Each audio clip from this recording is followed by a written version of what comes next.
ہے باقی net work اس لیے نہیں آتے ہیں کہ یہ لوگ ابھی ایک پالیسی بنی ہوئی ہے نا، جس آرگنائزیشن کے ٹاور لگے ہوئے ہیں وہ مزید ٹاورز نہیں لگائیں گے، کیونکہ وہ پولوشن کے حوالے سے یہ ایک منسٹری آف انوائرمنٹ کا ایک ڈیسیجن ہے کہ ایک ہی ٹاور لگے گا، اس پہ شیئرنگ ہوگی۔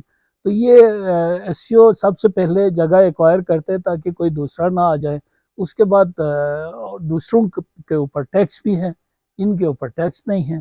تو دوسرے جب آپ ٹاور لگانا چاہے تو ڈسٹرکٹ کاؤنسل والے بھی ان سے ٹیکس لیتے ہیں، میونسپل کمیٹی والے بھی ٹیکس لیتے ہیں، پھر ان کو لینڈ کا کرایہ ہر سال زیادہ لوگ دوسروں سے مانگتے ہیں، اس اوپر سے وہ پھر ان کے بیلنس پہ جو ہے نا ٹیکسز لگتے ہیں۔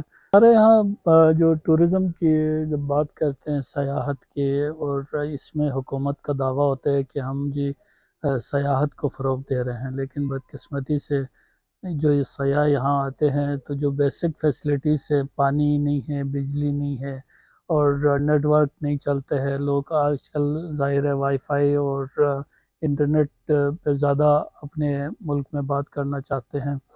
ہمارے ہاں بدقسمتی سے ایس سی او ایک آرگنائزیشن ہے جو کافی سالوں سے یہاں پہ لوگوں کو، خصوصاً صارفین کو، ایک ذہنی اذیت میں مبتلا کیے رکھے ہوئے ہیں۔ ان کو گورنمنٹ کی طرف سے فیسلٹیز ہے، جیسے ان کے اوپر جی ایس ٹی نہیں ہے، باقی جو نیٹ ورکس آتے ہیں ان کے اوپر جی ایس ٹی لگا ہوتے ہیں، ان کو اور بھی جو ہے گورنمنٹ کے پی ایس ٹی پی سے فنڈ ملتے ہیں، لیکن اس کے باوجود ابھی شگر ایریا میں اگر میں بات کروں تو اسکولی ہو گیا یا تسر ہو گیا، گلاب ہو گیا، الچوڑی ہو گیا، یہاں پہ وہ ٹائمنگ انہوں نے کیا ہوا ہے۔ کیوں؟ جب ان سے کہے جائے تو کہتے ہیں کہ جی ہمارے پاس وہ، جبکہ شگر میں سب سے زیادہ بجلی ہے اس وقت بلتستان میں، اس کے باوجود وہاں پہ وہ ٹائمنگ کرتے ہیں۔ اور کیوں؟ وہ ڈیزل خرچ کرنا نہیں چاہتے، جنریٹر وہ نہیں چلاتے ہیں۔ یہ کوئی ویلفیئر ادارہ تو ہے نہیں کہ جس پہ جو ہے نا وہ کہے کہ جو ہم فری سروس تو نہیں دے رہے، وہ ہم سے پیسے چارج کرتے ہیں۔ آپ باقی نیٹ ورکس کے سے تو کوئی کم تو نہیں کرتے۔ ایک کال کسی کو کرنا ہو تو کم از کم 3 یا 4 دفعہ جب تک نہ ملائے صحیح طرح سے سپیچ نہیں ہوتی ہیں۔ اور ایس سی او نے ہمیشہ اس علاقے کے لوگوں کے ساتھ دھوکہ کیا ہے، کبھی ڈبلیو ایل ایل کے نام پہ لایا، پیسے لوگوں سے لیا، اس کے بعد وہ خراب ہو گیا، اس کا عطا پتہ نہیں ہے، اس کے جو ڈپازٹس تھے وہ کسی کو ریفنڈ نہیں کیا، پھر ڈائل اپ کے نام پہ لایا وہ ختم کیا، پھر وہ ڈی ایس ایل کے نام پہ لایا وہ ختم کیا۔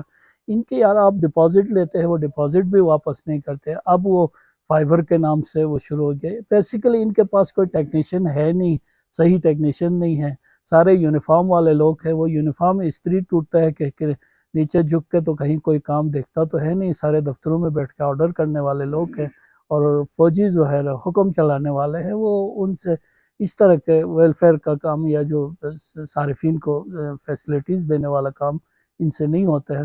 تو میں چیئرمین پی ٹی اے اور منسٹر آئی ٹی سے ریکویسٹ کروں گا کہ جو فیسلٹیز ایس سی او کو دی ہوئے وہی فیسلٹیز دیگر نیٹ ورکس کو بھی دیتے ہوئے یہاں پورے گلگت بلتستان میں دیگر نیٹ ورکس کو باؤنڈ کریں اور وہ لوگ بھی اپنا سروسز دے دیں۔ سر، جس طرح آپ نے کہا کہ ایس سی او کو بہت سارے وفاقی بجٹ میں سے ان کو فنڈ دیا جاتا ہے، لیکن جو فار فلنگس ایریا ہے، دور دراز علاقوں میں جہاں پاپولیشن بہت کم ہے، وہاں پر بھی ایس سی او سروس دے رہا ہے۔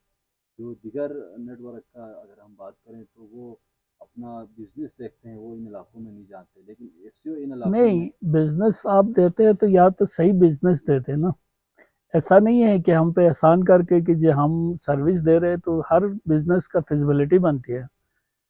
میں نے آپ کو پہلے عرض کیا یہ لوگ کوئی ویلفیئر آرگنائزیشن تو ہے نہیں ہے، بزنس ہے۔ پہلے آپ فیزیبلٹی بنائیں، اس کے بعد اگر فیزیبل ہے تو آپ وہاں پہ ٹاور لگائیں۔ اب وہاں پہ لینڈ ایکوائری سب سے پہلے کرتے ہیں۔ ابھی اپالی گون اور ڈھوکو میں انہوں نے لینڈ ایکوائر کیے ہوئے کئی سال ہو گئے، بلکہ ڈوکو میں ایک بندے کو اپوائنٹ کر کے بھی لینڈ اونر کو اپوائنٹ کر کے بھی یہاں سکردو ڈیوٹی میں رکھا ہوا ہے۔ تو بھئی آپ فیزیبلٹی کیوں نہیں بنائیں؟ فیزیبلٹی اگر بنایا تھا تو پھر اس پہ امپلیمنٹ کیوں نہیں کرتے ہیں؟ بات صرف یہ ہے، باقی نیٹ ورک اس لیے نہیں آتے ہیں کہ یہ لوگ ابھی ایک پالیسی بنی ہوئی ہے نا، جس آرگنائزیشن کے ٹاور لگے ہوئے ہیں وہ مزید ٹاورز نہیں لگائیں گے، کیونکہ وہ پولوشن کے حوالے سے یہ ایک منسٹری آف انوائرمنٹ کا ایک ڈیسیجن ہے کہ ایک ہی ٹاور لگے گا، اس پہ شیئرنگ ہوگی۔ تو یہ ایس سی او سب سے پہلے جگہ ایکوائر کرتے ہیں تاکہ کوئی دوسرا نہ آ جائے. اس کے بعد دوسروں کے اوپر ٹیکس بھی ہے، ان کے اوپر ٹیکس نہیں ہے. تو دوسرے جب آپ ٹاور لگانا چاہے تو ڈسٹرکٹ کاؤنسل والے بھی ان سے ٹیکس لیتے ہیں، میونسپل کمیٹی والے بھی ٹیکس لیتے ہیں. پھر ان کو لینڈ کا کرایہ ہر سال زیادہ لوگ دوسروں سے مانگتے ہیں، اس اوپر سے وہ پھر ان کے بیلنس پہ جو ہے نا ٹیکسز لگتے ہیں. تو اس وجہ سے ان کے لیے جو ہے نا وہ منافع بخش نہیں ہوتا ہے. ان کے جو ہے نا لینڈ کا اتنا ایشو نہیں ہے، ان کا جو ہے وہ میونسپل کمیٹی والے کوئی ان سے فیس نہیں لیتے، ڈسٹرکٹ کاؤنسل والے فیس نہیں لیتے، جی ایس ٹی نہیں لگتے. اور کیا ہے.